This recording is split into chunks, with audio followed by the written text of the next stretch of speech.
Chapter 4. How to Think Big. Recently I chatted with a recruitment specialist for one of the nation's largest industrial organizations. 4 months each year, she visits college campuses to recruit graduating seniors for her company's junior executive training program.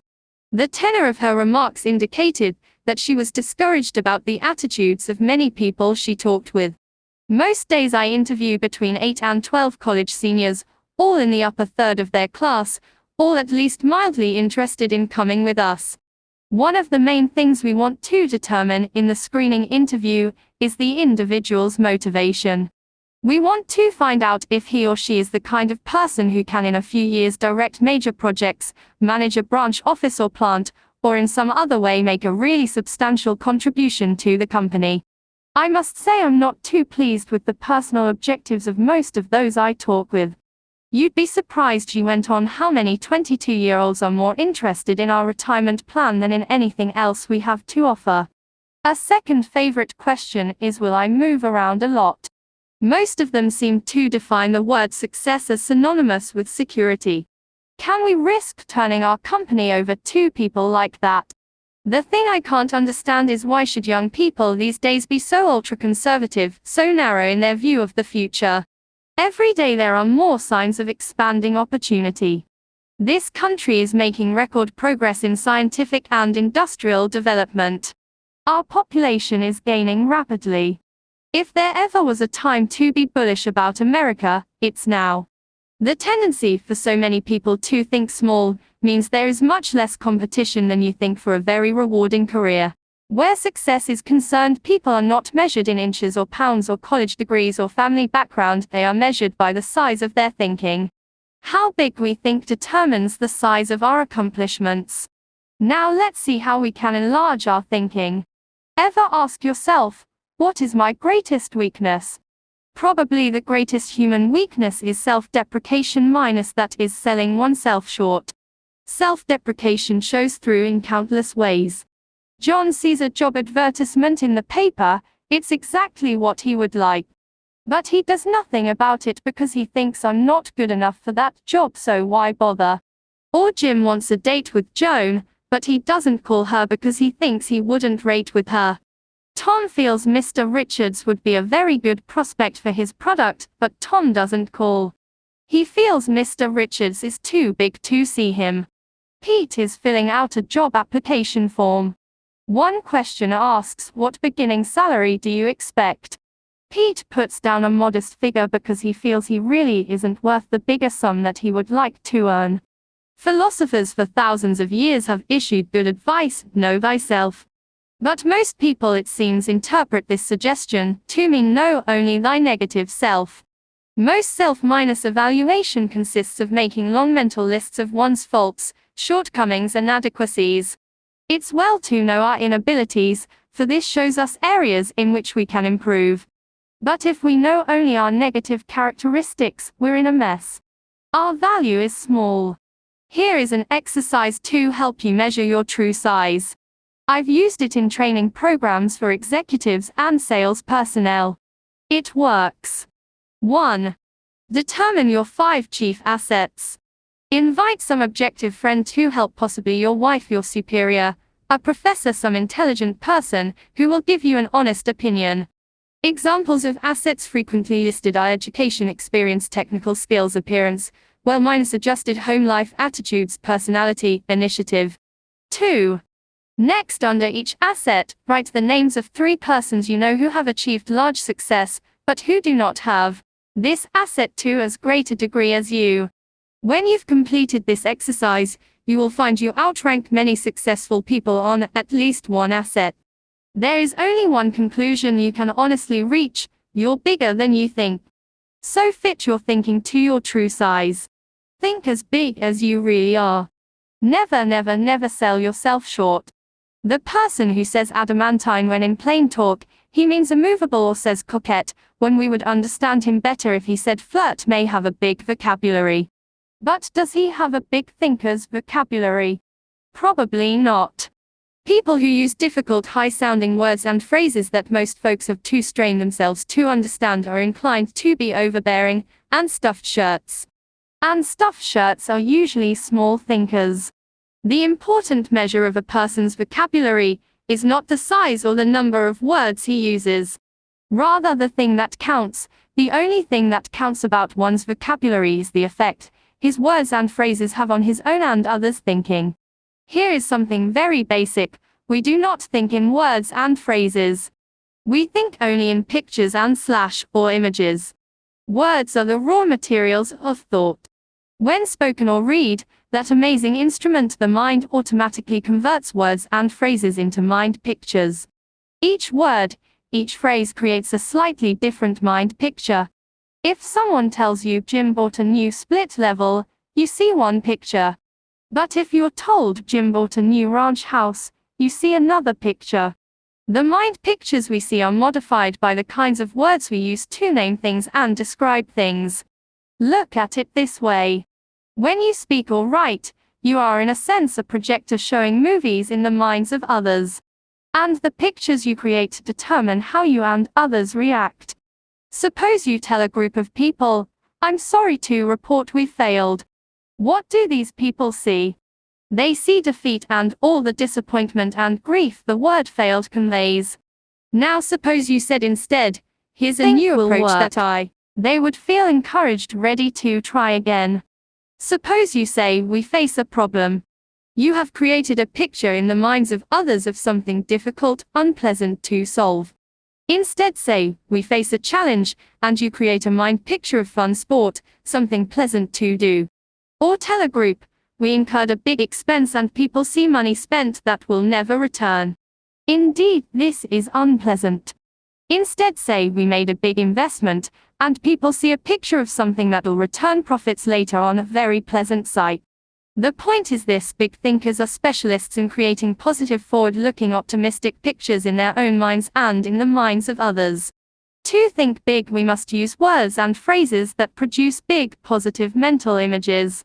In the left-hand column below are examples of phrases that create small, negative, depressing thoughts. In the right-hand column, the same situation is discussed, but in a big, positive way. As you read these, ask yourself, what mind pictures do I see? Phrases that create small, negative mind images. Phrases that create big, positive mind images. Phrases that create small, negative mind images. It's no use, we're whipped. I was in that business once and failed. Never again. I've tried, but the product won't sell. People don't want it. Big, positive mind images. We're not whipped yet. Let's keep trying. Here's a new angle. I went broke, but it was my own fault. I'm going to try again. So far I've not been able to sell this product. But I know it is good and I'm going to find the formula that will put it over. 4 ways to develop the big thinker's vocabulary. Here are 4 ways to help you develop a big thinker's vocabulary. 1. Use big, positive, cheerful words and phrases to describe how you feel. When someone asks, "How do you feel today?" and you respond with an "I'm tired, I have a headache, I wish it was Saturday, I don't feel so good," you actually make yourself feel worse. Practice this. It's a very simple point, but it has tremendous power. Every time someone asks you, "How are you?" or "How are you feeling today?" respond with a "Just wonderful, thanks, and you?" or say "Great" or "Fine." Say you feel wonderful at every possible opportunity, and you will begin to feel wonderful and bigger too. Become known as a person who always feels great. It wins friends. 2. Use bright, cheerful, favorable words and phrases to describe other people. Make it a rule to have a big positive word for all your friends and associates. When you and someone else are discussing an absent third party, be sure you compliment him with big words and phrases like, "He's really a fine fellow. They tell me he's working out wonderfully well." Be extremely careful to avoid the petty cut him down language. Sooner or later third parties hear what's been said, and then such talk only cuts you down. 3. Use positive language to encourage others. Compliment people personally at every opportunity. Everyone you know craves praise. Have a special good word for your wife or husband every day. Notice and compliment the people who work with you. Praise, sincerely administered, is a success tool. Use it. Use it again and again and again. Compliment people on their appearance, their work, their achievements, their families. 4. Use positive words to outline plans to others. When people hear something like this, here is some good news, we face a genuine opportunity. Their minds start to sparkle. But when they hear something like whether we like it or not, we've got a job to do, the mind movie is dull and boring and they react accordingly. Promise victory, and watch eyes light up. Promise victory, and win support. Build castles, don't dig graves. See what can be, not just what is. Big thinkers train themselves to see not just what is but what can be. Here are 4 examples to illustrate this point. 1. What gives real estate value? A highly successful realtor who specializes in rural property shows what can be done if we train ourselves to see something where little or nothing presently exists. Most of the rural property around here, my friend began, is rundown and not very attractive. I'm successful because I don't try to sell my prospects a farm as it is. I develop my entire sales plan around what the farm can be. Simply telling the prospect the farm has XX acres of bottom land and XX acres of woods, and is XX miles from town doesn't stir him up and make him want to buy it. But when you show him a concrete plan for doing something with the farm, he's just about sold. Here, let me show you what I mean. He opened his briefcase and pulled out a file. This farm, he said, is a new listing with us. It's like a lot of them. It's 43 miles from the center of the metropolitan area, the house is run down and the place hasn't been farmed in 5 years. Now, here's what I've done. I spent 2 full days on the place last week just studying it. I walked over the place several times. I looked at neighboring farms. I studied the location of the farm with respect to existing and planned highways. I asked myself, what's this farm good for? I came up with 3 possibilities. Here they are. He showed them to me. Each plan was neatly typed and looked quite comprehensive. One plan suggested converting the farm into a riding stable. The plan showed why the idea was sound: a growing city, more love for the outdoors, more money for recreation, good roads. The plan also showed how the farm could support a sizable number of horses so that the revenue from the rides would be largely clear. The whole riding stable idea was very thorough, very convincing. The plan was so clear and convincing, I could see a dozen couples riding horseback through the trees. In similar fashion, this enterprising salesman developed a second thorough plan for a tree farm and a third plan for a combination tree and poultry farm. Now when I talk with my prospects, I won't have to convince them that the farm is a good buy as it is. I help them to see a picture of the farm changed into a money-making proposition. Besides selling more farms and selling them faster, I can sell a farm at a higher price than my competitors. People naturally pay more for acreage and an idea than they do for just acreage. Because of this, more people want to list their farms with me and my commission on each sale is larger. The moral is this: look at things not as they are but as they can be. Visualization adds value to everything. A big thinker always visualizes what can be done in the future. He isn't stuck with the present. 2. How much is a customer worth? A department store executive was addressing a conference of merchandise managers. She was saying, I may be a little old-fashioned, but I belong to the school that believes the best way to get customers to come back is to give them friendly, courteous service. One day I was walking through our store when I overheard a salesperson arguing with a customer. The customer left in quite a huff. Afterwards, the salesperson said to another, I'm not going to let a $1.98 customer take up all my time and make me take the store apart trying to find him what he wants. He's simply not worth it. I walked away, the executive continued, but I couldn't get that remark out of my mind. It is pretty serious, I thought, when our salespeople think of customers as being in the $1.98 category. I decided right then that this concept must be changed. When I got back to my office, I called our research director and asked him to find out how much the average customer spent in our store last year. This surprised even me. According to our research director's careful calculation, the typical customer spent $362 in our establishment. The next thing I did was call a meeting of all supervisory personnel and explain the incident to them. Then I showed them what a customer is really worth.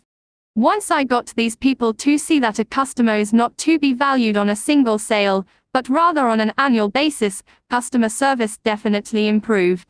The point made by the retailing executive applies to any kind of business. It's repeat business that makes the profit. Often, there's no profit at all on the first several sales. Look at the potential expenditures of the customers, not just what they buy today. Putting a big value on customers is what converts them into big, regular patrons. Attaching little value to customers sends them elsewhere. A student related this pertinent incident to me, explaining why he'll never again eat in a certain cafeteria. For lunch one day the student began, I decided to try a new cafeteria that had just opened a couple of weeks before. Nickels and dimes are pretty important to me right now, so I watch what I buy pretty closely. Walking past the meat section one saw some turkey and dressing that looked pretty good, and it was plainly marked 39 cents. When I got to the cash register, the checker looked at my tray and said 1.09. I politely asked her to check it again, because my tally was 99 cents. After giving me a mean glare, she recounted. The difference turned out to be the turkey. She had charged me 49 cents, instead of 39 cents. Then I called her attention to the sign, which read 39 cents. This really set her off. I don't care what that sign says. It's supposed to be 49 cents. See? Here's my price list for today. Somebody back there made a mistake. You'll have to pay the 49 cents. Then I tried to explain to her the only reason I selected the turkey was because it was 39 cents. If it had been marked 49 cents, I'd have taken something else. To this, her answer was, you'll just have to pay the 49 cents. I did, because I didn't want to stand there and create a scene. But I decided on the spot that I'd never eat there again. I spend about $250 a year for lunches, and you can be sure they'll not get 1 penny of it. There's an example of the little view. The checker saw one thin dime, not the potential $250. 3. The case of the blind milkman. It's surprising how people sometimes are blind to potential. A few years ago a young milkman came to our door to solicit our dairy business. I explained to him that we already had milk delivery service and we were quite satisfied. Then I suggested that he stop next door and talk to the lady there. To this he replied, I've already talked to the lady next door, but they use only 1 quart of milk every 2 days, and that's not enough to make it worthwhile for me to stop. That may be, I said, but when you talked to our neighbor, did you not observe that the demand for milk in that household will increase considerably in a month or so? There will be a new addition over there that will consume lots of milk. The young man looked for a moment like he had been struck, and then he said, how blind can a guy be? Today that same 1 quart every 2 days family buys 7 quarts every 2 days from a milkman who had some foresight. That first youngster, a boy, now has 2 brothers and 1 sister. And I'm told there'll be another young one soon. How blind can we be? See what can be, not just what is. The schoolteacher, who thinks of Jimmy only as he is an ill-mannered, backward, uncouth brat, certainly will not aid Jimmy's development. But the teacher who sees Jimmy not as he is now, but as he can be, she'll get results.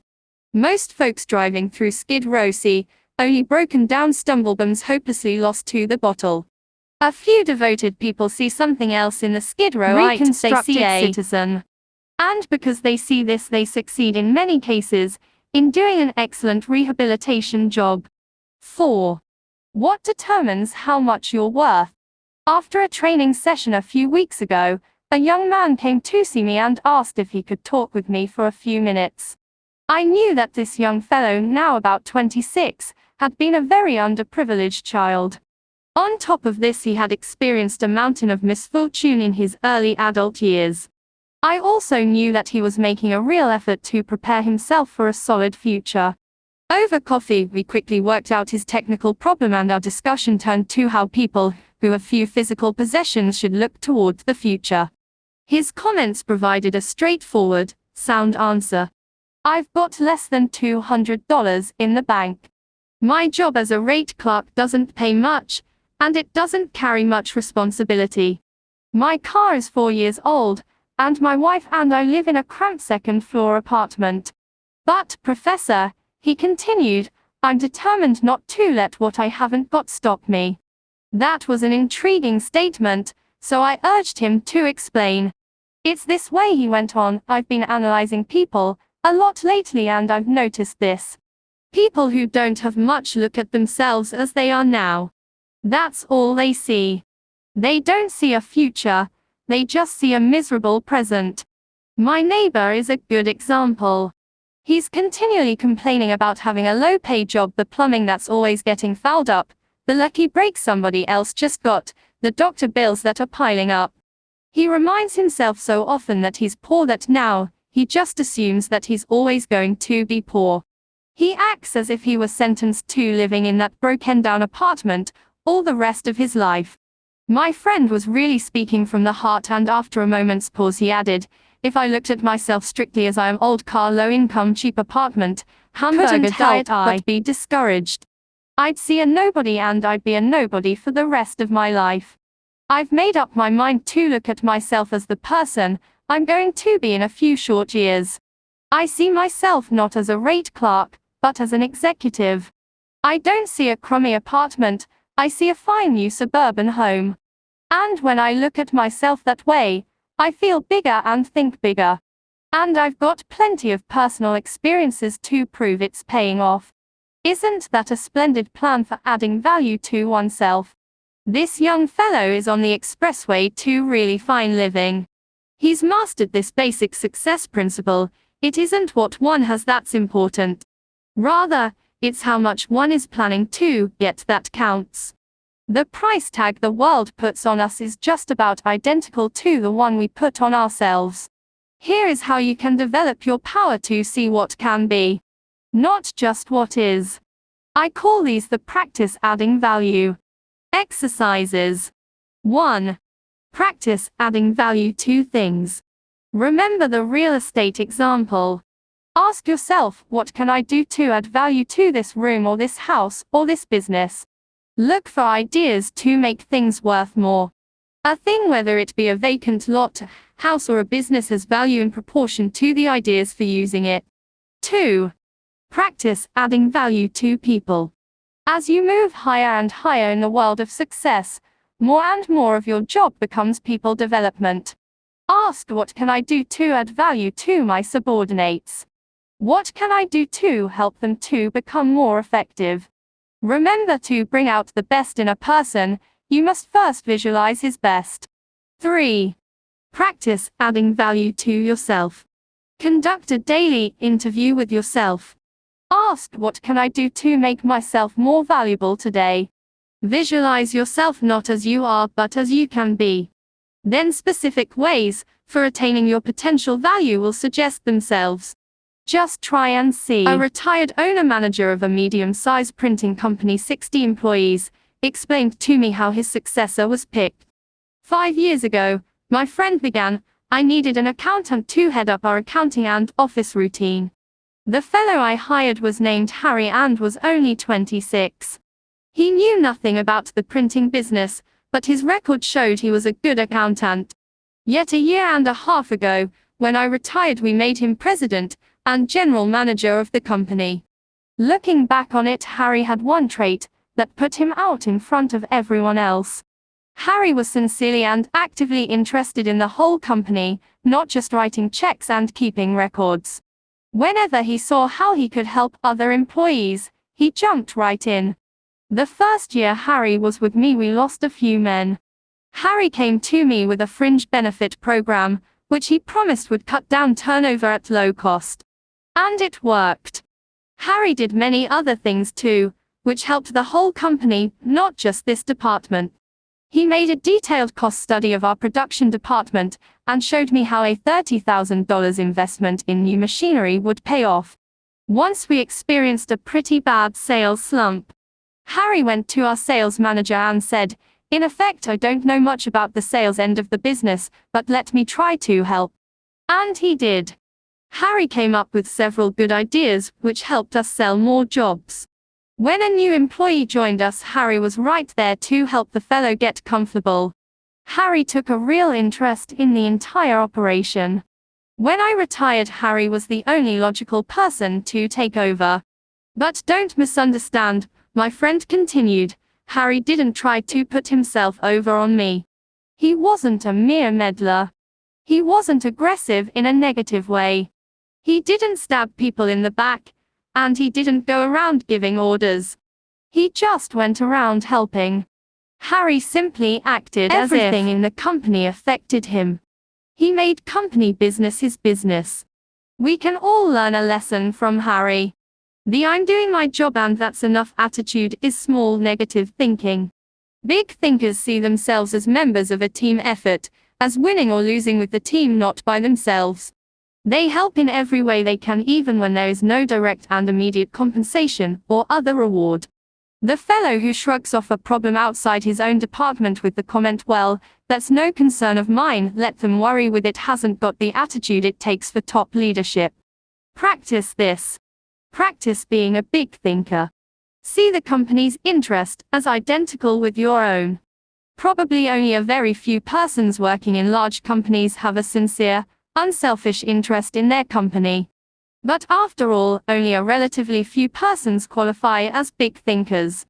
And these few are the ones eventually rewarded with the most responsible, best-paying jobs. Many potentially powerful people let petty, small, insignificant things block their way to achievement. Let's look at 4 examples. 1. What does it take to make a good speech? Just about everyone wishes he had the ability to do a first-class job of speaking in public. But most people don't get their wish. Most folks are lousy public speakers. Why? The reason is simple: most people concentrate on the small, trivial things of speaking at the expense of the big, important things.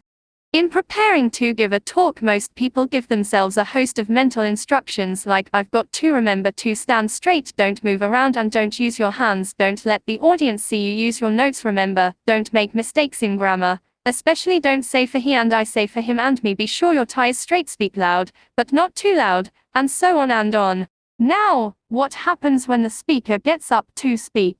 He's scared, because he's given himself a terrific list of things not to do.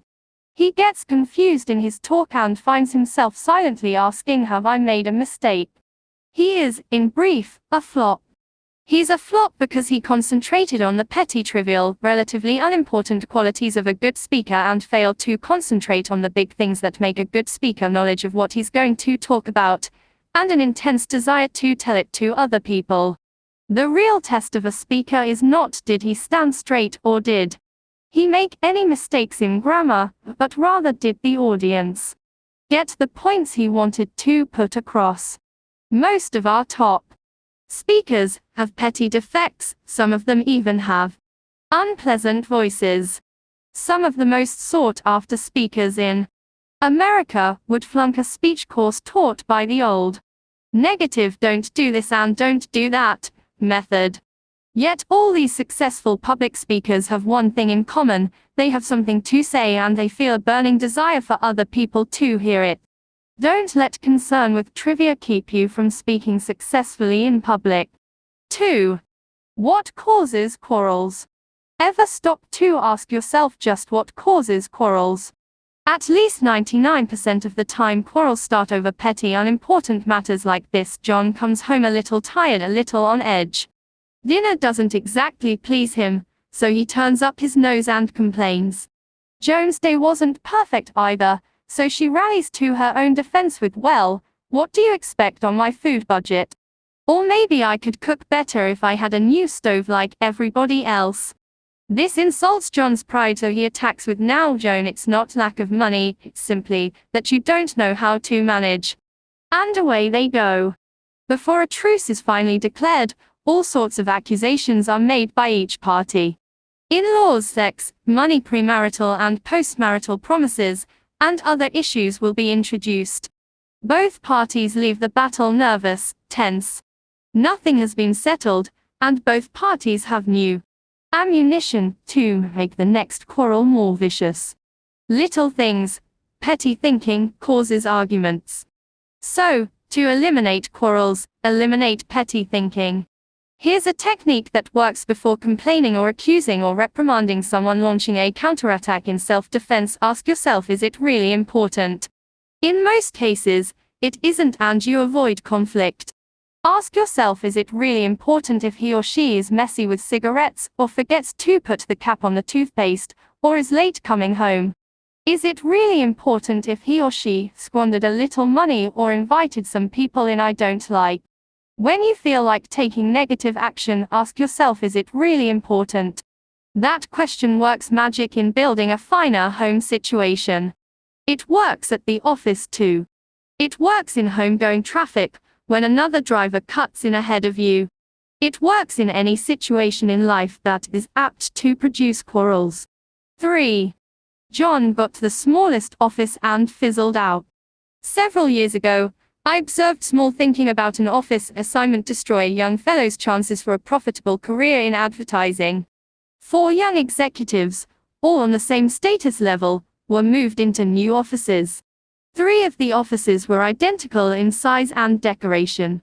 The 4th was smaller and less elaborate. JM was assigned the 4th office. This turned out to be a real blow to his pride. Immediately he felt discriminated against. Negative thinking, resentment, bitterness, jealousy built up. JM began to feel inadequate. The result was that JM grew hostile toward his fellow executives.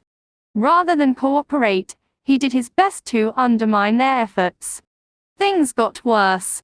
3 months later, JM slipped so badly that management had no choice but to issue him a pink slip.